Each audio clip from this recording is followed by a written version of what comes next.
come around to say hello. One-on-one, I'm so fly. You took a nosedive. Careful when you play on my level. For you, it's so. Hey, hello. Motorola Razr 50 Ultra. Flip the script. Hello Moto. Amit Shah ji, आपने Waqf bill की बात करी, UCC इसके बाद आ जाएगा, एक के बाद एक, क्या वक्फ के पीछे पीछे यूसीसी? नहीं, पीछे पीछे क्या होता है? भारतीय जनता पार्टी की स्थापना से हम मानते हैं कि इस देश में कॉमन सिविल कोड होना चाहिए और इस देश की संविधान सभा ने तय किया। कांग्रेस पार्टी संविधान सभा का स्पिरिट भूल गई, हम नहीं भूले। जो मार्गदर्शक सिद्धांत देश की विधानसभा और संसद के लिए बनाए गए, इसके अंदर है कि ये देश किसी अनुकूल समय पर एक ही कानून से चलना चाहिए, कानून धर्म के आधार पर नहीं होने चाहिए।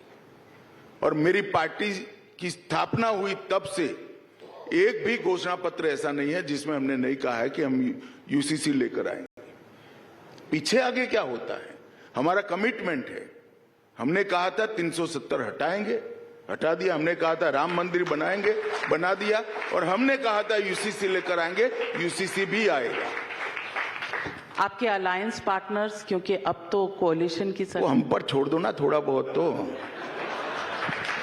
तो फिर टाइमलाइन बता दीजिए, यूसीसी कब तक? 11 साल हो गए। देखिए नाविका जी, यूसीसी बहुत बड़ा एक सामाजिक और एक प्रकार से करोड़ों लोगों की जीवन को छूने वाला कानून है। हमने उत्तराखंड में एक निवर्तमान सुप्रीम कोर्ट की जज साहिबा की अध्यक्षता में कमेटी बनाई थी, जिसने एक रिपोर्ट दी, जिसको उत्तराखंड सरकार ने एडॉप्ट कर लिया। अब इसकी रिलीजियस स्क्रूटनी होगी, लीगल स्क्रूटनी होगी और इसके बाद एक सुझाव भी आएंगे। इस सारों को समाहित कर कर धीरे धीरे भारतीय जनता पार्टी रूल्ड सब स्टेट के अंदर यूसीसी आएगा। गुजरात ने भी अब कमेटी बना दी है और भी स्टेट इसका स्टडी कर रहे हैं। तो कोई टाइम टेबल नहीं है, जैसे जैसे स्टेट स्टडी पूरा करता जाएंगे आगे बढ़ता जाएगा। परंतु भारतीय जनता पार्टी का एजेंडा है कि हम यूसीसी जहां भारतीय जनता पार्टी की सरकार है वहां लेकर आएंगे। और मेरे लिए तो भारतीय जनता पार्टी के इस कालखंड में मैं कार्यकर्ता हूं, नेता हूं, मेरे लिए बड़ा सौभाग्य का सवाल है कि दीनदयाल जी से लेकर श्यामा प्रसाद मुखर्जी से लेकर अडवाणी तक जितने भी वादे थे वो नरेंद्र मोदी जी ने 10 साल के अंदर एक कालखंड में पूरे कर दिए। इस कार्यकाल में यूसीसी भी होकर रहेगा? इस कार्यकाल में 29 तक में यूसीसी भी होकर रहेगा? नहीं, यूसीसी कहाँ इस कार्यकाल में करना है, उसके पहले भी हो सकता है। तो चालू है, ऑनगोइंग प्रक्रिया है। अभी अभी उत्तराखंड सरकार ने इसके रूल्स फ्रेम करे हैं। कानून और रूल्स सभी हमारी राज्य सरकारें स्टडी कर रही हैं, अपने अपने डिजाइन के हिसाब से आगे बढ़ेगी। प्लेसेस ऑफ वर्शिप एक्ट, कई समय से आप इसको अपोज करते रहे हैं, आपकी पार्टी अपोज करती रही है। ये 1991 में 1991 में आया था, कोर्ट में भी ये मामला चल रहा है। लेकिन मुझे लगता है 6 बार एक्सटेंशन के बाद भी सरकार अपना पॉइंट ऑफ व्यू कोर्ट में रख नहीं रही है। देखिए, मैं सुप्रीम कोर्ट में जो केस चल रहा है इसमें देश के गृह मंत्री नाते कुछ टिप्पणी करना नहीं चाहता। और मुझे विश्वास है कि सुप्रीम कोर्ट न्याय करेगा।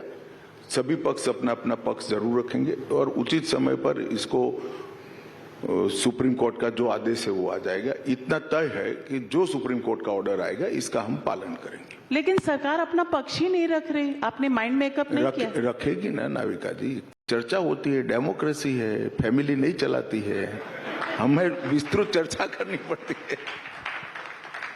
चर्चा बहुत ज्यादा लंबी नहीं हो गई जी? मामला भी गंभीर है।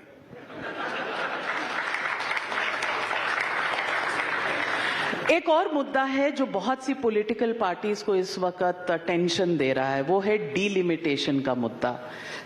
साउथ की डीएमके ने उठाया है, तमाम साउथ के राज्य कह रहे हैं कि उन्होंने पॉपुलेशन पर कंट्रोल किया तो इसकी उनको सजा मिलेगी, क्योंकि जब डिलिमिटेशन की एक्सरसाइज होगी और आप 543 सीट से पार्लियामेंट लोकसभा को 750 सीट्स करेंगे तो उनका हक मारा जाएगा।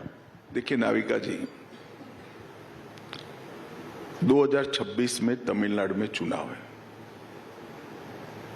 अब मुझे बताइए कि अगले 5 साल इन्होंने मुद्दा क्यों नहीं उठाया, और अभी क्या हुआ है तो उठाएंगे। सिर्फ चुनाव है इसलिए उठाते हैं।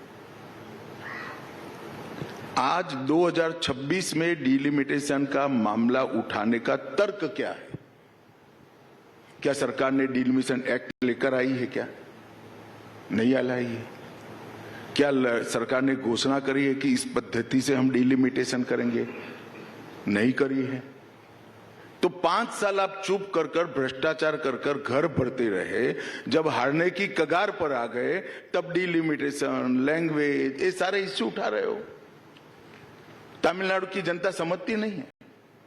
फिर भी जब उन्होंने उठाया तो मैं बहुत स्पष्ट कर देना चाहता हूं कि भारतीय जनता पार्टी की सरकार की ये नीति है, मोदी जी की नीति है। डिलिमिटेशन जब भी होगा किसी को 0.001% भी अन्याय नहीं होगा। कास्ट सेंसस पर राहुल गांधी रोज डिमांड करते हैं, आपका इस पे क्या डिसीजन है? देखिए, राहुल गांधी जी का तो ऐसा है कि किसी ने कुछ लिख कर दे दिया इससे चुनाव जीत जाएंगे तो वो बोलते रहते हैं। कास्ट सेंसस का अब तक का इतिहास है, जाति जनगणना 1947 से देश आजाद हुआ तब से 2013 तक जितनी कांग्रेस की सरकारें रही, इन्होंने इनके खिलाफ रिजोल्यूशन किया है। कांग्रेस ने ही विरोध किया है।